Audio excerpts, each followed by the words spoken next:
ओम शांति। आज बाबा के 13 जून के महावाक्य हैं।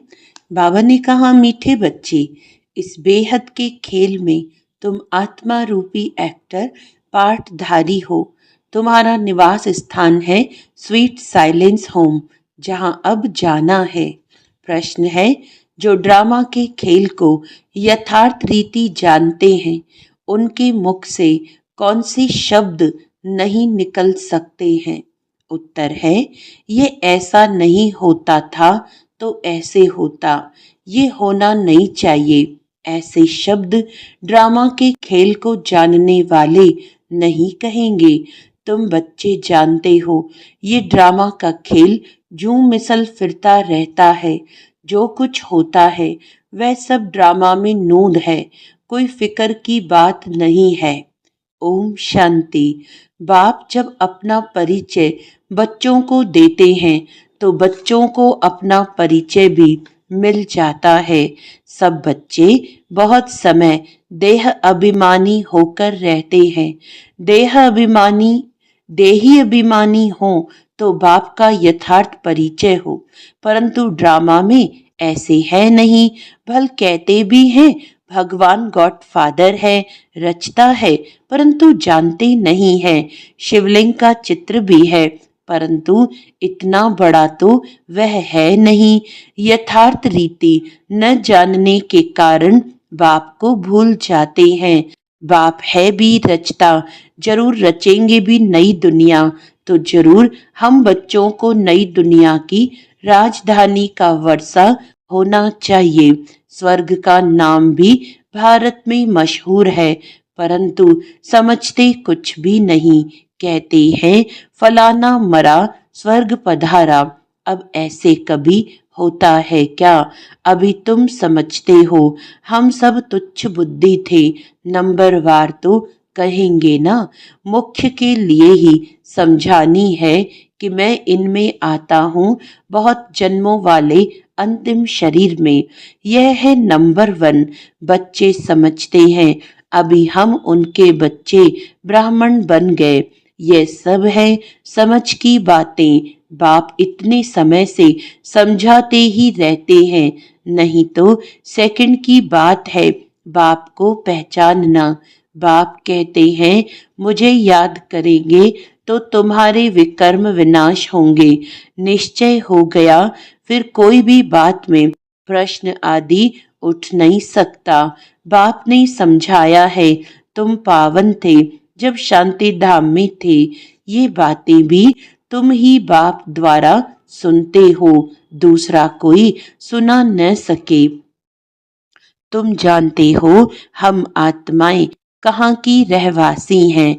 जैसे नाटक के एक्टर्स कहेंगे हम यहाँ के रहवासी हैं, कपड़ा बदलकर स्टेज पर आ जाएंगे।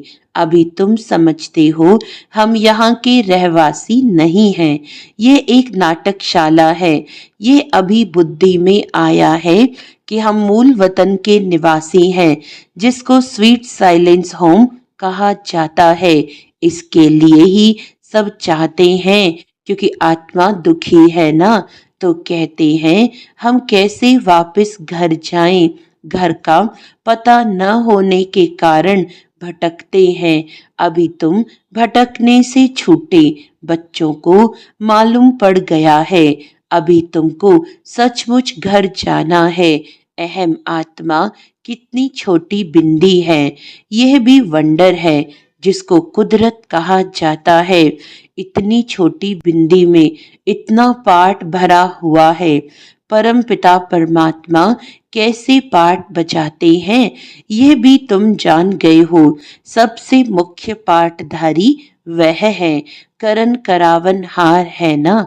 तो मीठे मीठे बच्चों को ये अभी समझ में आया है कि हम आत्माएं शांति धाम से आती हैं। आत्माएं कोई नई थोड़ी निकलती हैं जो शरीर में प्रवेश करती हैं। नहीं, आत्माएं सभी स्वीट होम में रहती हैं, वहां से आती हैं पाठ बजाने। सभी को पाठ बजाना है, ये खेल है। ये सूर्य चांद स्टार्स आदि क्या हैं? ये सब बत्तियां हैं। इसमें रात और दिन का खेल चलता है। कई कहते हैं सूर्य देवताए नमः, चंद्रमा देवताए नमः, परंतु वास्तव में ये कोई देवताएं है नहीं। इस खेल का किसको मालूम नहीं है। सूर्य चांद को भी देवता कह देते हैं। वास्तव में यह इस सारे विश्व नाटक के लिए बत्तियां हैं। हम रहवासी हैं स्वीट साइलेंस होम के। यहाँ हम पाठ बजा रहे हैं। ये झूम मिसल चक्र फिरता रहता है। जो कुछ होता है ड्रामा में नूंद है। ऐसे नहीं कहना चाहिए कि ऐसे नहीं होता था तो ऐसे होता। ये तो ड्रामा है ना। मिसला जैसे तुम्हारी माँ थी, ख्याल में तो नहीं था ना कि चली जाएगी। अच्छा, शरीर छोड़ दिया। ड्रामा अब अपना नया पार्ट बजा रही है। फिकर की कोई बात नहीं। यहाँ तुम सब बच्चों की बुद्धि में है। हम एक्टर्स हैं। यह हार और जीत का खेल है। यह हार जीत का खेल माया पर आधारित है। माया से हारे हार है और माया से जीते जीत। ये गाते तो सब हैं, परंतु बुद्धि में ज्ञान जरा भी नहीं है। तुम जानते हो माया क्या चीज है। ये तो रावण है, जिसको ही माया कहा जाता है। धन को संपत्ति कहा जाता, धन को माया नहीं कहेंगे। मनुष्य समझते हैं इनके पास बहुत धन है तो कह देते माया का नशा है। लेकिन माया का नशा होता क्या है। माया को तो हम जीतने की कोशिश करते हैं, तो इसमें कोई भी बात में संशय नहीं उठाना चाहिए। कच्ची अवस्था होने के कारण ही संशय उठता है। अभी भगवानुवाच्य है। किसके प्रति? आत्माओं के प्रति। भगवान तो जरूर शिव ही चाहिए जो आत्माओं प्रति कहे। श्री कृष्ण तो देहधारी है, वह आत्माओं प्रति कैसे कहेंगे। तुमको कोई देहधारी ज्ञान नहीं सुनाते हैं। बाप को तो देह है नहीं और सबको तो देह है। जिनकी पूजा करते हैं उनको याद करना तो सहज है। ब्रह्मा विष्णु शंकर को कहेंगे देवता, शिव को भगवान कहते हैं। ऊंचते ऊंच भगवान, उनको देह है नहीं। यह भी तुम जानते हो। जब मूल वतन में आत्माएं थी तो तुमको देह थी नहीं, तुम आत्माएं थी। ये बाबा भी आत्मा है, सिर्फ वह परम है। इनका पाठ गाया हुआ है, पाठ बजाकर गए हैं, तब ही पूजा होती है। परंतु एक भी मनुष्य नहीं जिसको ये मालूम हो 5000 वर्ष बाद कल्प के संगम पर वह आते हैं। परंतु कल्प की आयु लंबी चौड़ी कर देने से सब भूल गए हैं। तुम बच्चों को बाप बैठ समझाते हैं। तुम खुद कहते हो बाबा हम आपसे कल्प कल्प मिलते हैं और आपसे वर्षा लेते हैं, फिर कैसे गंवाते हैं। ये बुद्धि में है। ज्ञान तो अनेक प्रकार के हैं, परंतु ज्ञान का सागर भगवान को ही कहा जाता है। अब यह भी सब समझते हैं विनाश होगा जरूर। आगे भी विनाश हुआ था। कैसे हुआ था ये किसको भी पता नहीं है। शास्त्रों में तो विनाश के बारे में क्या क्या लिख दिया है। पांडव और कौरवों की युद्ध कैसे हो सकती। अभी तुम ब्राह्मण हो, संगम युग पर ब्राह्मणों की तो कोई लड़ाई है नहीं। बाप कहते हैं तुम हमारे बच्चे हो, नॉन वायलेंस, डबल अहिंसक। अभी तुम निर्विकारी बन रहे हो। तुम ही बाप से कल्प कल्प वर्षा लेते हो। इसमें कुछ भी तकलीफ की बात नहीं। नॉलेज बड़ी सहज है। 84 जन्मों का चक्र तुम्हारी बुद्धि में है। अभी नाटक पूरा होता है, बाकी थोड़ा टाइम है। तुम जानते हो अभी ऐसा समय आने वाला है जो साहूकारों को भी अनाज नहीं मिलेगा। पानी नहीं मिलेगा। इसको कहा जाता है दुख के पहाड़, खूने नाहिक खेल है ना। इतने सब खत्म हो जाएंगे। कोई भूल करते हैं तो उनको दंड मिलता है। इन्होंने क्या भूल की है? सिर्फ एक ही भूल की है, जो बाप को भूले हैं। तुम तो बाप से राजाई ले रहे हो, बाकी मनुष्य तो समझते हैं मरे की मरे। महाभारत लड़ाई थोड़ी भी शुरू हुई तो मर जाएंगे। तुम तो जीते हो ना। तुम ट्रांसफर होकर अमरलोक में जाते हो इस पढ़ाई की ताकत से। पढ़ाई को सोर्स ऑफ इनकम कहा जाता है। शास्त्रों की भी पढ़ाई है, उससे भी इनकम होती है, परंतु वह पढ़ाई है भक्ति की। अब बाप कहते हैं मैं तुमको इन लक्ष्मी नारायण जैसा बनाता हूँ। तुम अभी स्वच्छ बुद्धि बनते हो। तुम जानते हो हम ऊंचते ऊंच बनते हैं, फिर पुनर्जन्म लेते लेते नीचे उतरते हैं। नए से पुराना होता है। सीढ़ी जरूर उतरनी पड़े ना। अभी सृष्टि की भी उतरती कला है। चढ़ती कला थी तो इन देवताओं का राज्य था, स्वर्ग था, अभी नर्क है। अभी तुम फिर से पुरुषार्थ कर रहे हो स्वर्गवासी बनने के लिए। बाबा बाबा करते रहते हो, ओ गॉडफादर कह पुकारते हैं, परंतु ये थोड़े ही समझते कि वह आत्माओं का बाप ऊंचते ऊंच है। हम उनके बच्चे, फिर दुखी क्यों? अभी तुम समझते हो दुखी भी होना ही है। ये सुख और दुख का खेल है ना। जीत में सुख है, हार में दुख है। बाप ने राज्य दिया, रावण ने छीन लिया। अभी तुम बच्चों की बुद्धि में है। बाप से हमको स्वर्ग का वर्षा मिलता रहता है। बाप आया हुआ है, अभी सिर्फ बाप को याद करना है तो पाप कट जाए।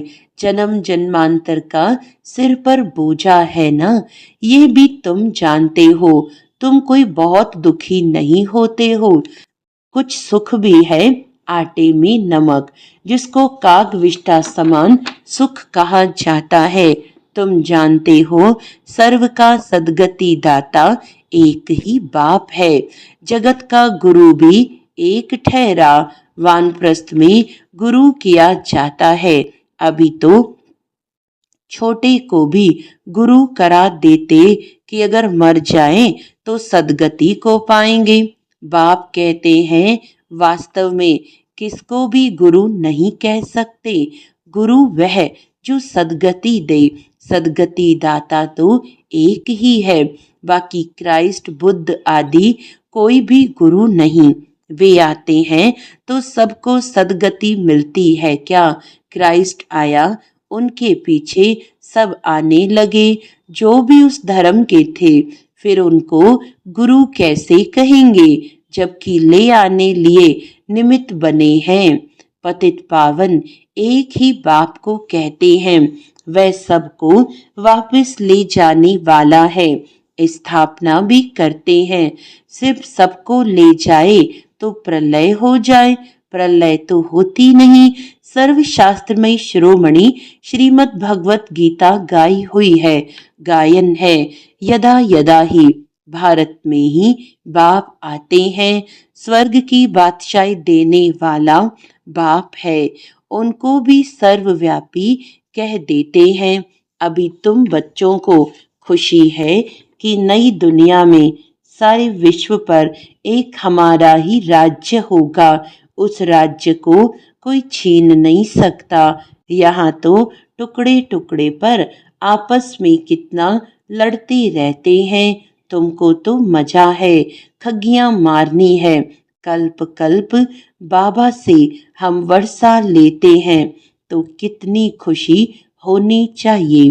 बाप कहते हैं मुझे याद करो, फिर भी भूल जाते हैं। कहते हैं बाबा योग टूट जाता है। बाबा ने कहा है योग अक्षर निकाल दो, वह तो शास्त्रों का अक्षर है। बाप कहते हैं मुझे याद करो। योग भक्ति मार्ग का अक्षर है। बाप से बादशाही मिलती है स्वर्ग की। उनको तुम याद नहीं करेंगे तो विकर्म विनाश कैसे होंगे, राजाई कैसे मिलेगी। याद नहीं करेंगे तो पद भी कम हो पड़ेगा, सजा भी खाएंगे। यह भी अकल नहीं है, इतने बेसमझ बन पड़े हैं। मैं कल्प कल्प तुमको कहता हूँ मामेकम याद करो। जीते जिस दुनिया से मर जाओ, बाप की याद से तुम्हारे विकर्म विनाश होंगे और तुम विजय माला का दाना बन जाएंगे। कितना सहज है। ऊंचते ऊंच शिव बाबा और ब्रह्मा दोनों हाईएस्ट है। वो पारलौकिक और यह अलौकिक। बिल्कुल साधारण टीचर हैं। वह टीचर्स फिर भी सजा देते हैं। ये तो पुचकार देते रहते हैं। कहते हैं मीठे बच्चे बाप को याद करो, सतो प्रधान बनना है। पतित पावन एक ही बाप है, गुरु भी वही ठहरा और कोई गुरु हो न सके। कहते हैं बुद्ध पार निर्वाण गया, ये सब गपोड़ा है, एक भी वापस जा न सके।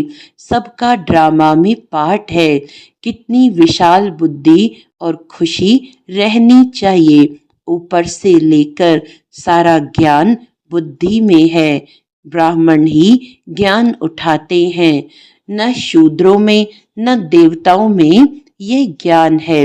अब समझने वाला समझे, जो न समझे उनका मौत है। पद भी कम हो जाएगा। स्कूल में भी नहीं पढ़ते हैं तो पद कम हो जाता है। अलफ बाबा बेबादशाही, हम फिर से अपनी राजधानी में जा रहे हैं। ये पुरानी दुनिया खत्म हो जाएगी। अच्छा, मीठे मीठे सिकिलदे बच्चों प्रति माता पिता बाप दादा का याद प्यार और गुड मॉर्निंग। रूहानी बाप की रूहानी बच्चों को नमस्ते।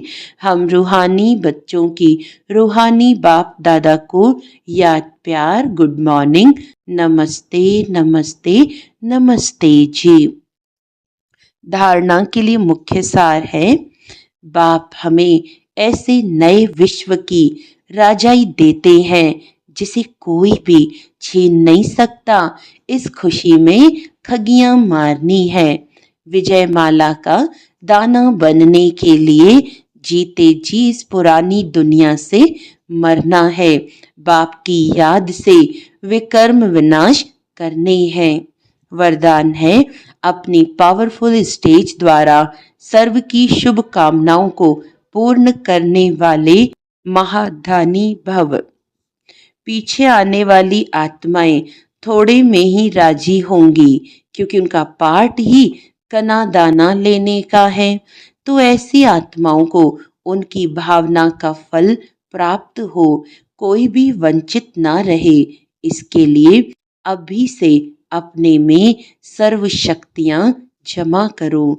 जब आप अपनी संपूर्ण पावरफुल महादानी स्टेज पर स्थित होंगे तो किसी भी आत्मा को अपने सहयोग से महादान देने के कर्तव्य के आधार से शुभ भावना का स्विच ऑन करते ही नजर से निहाल कर देंगे।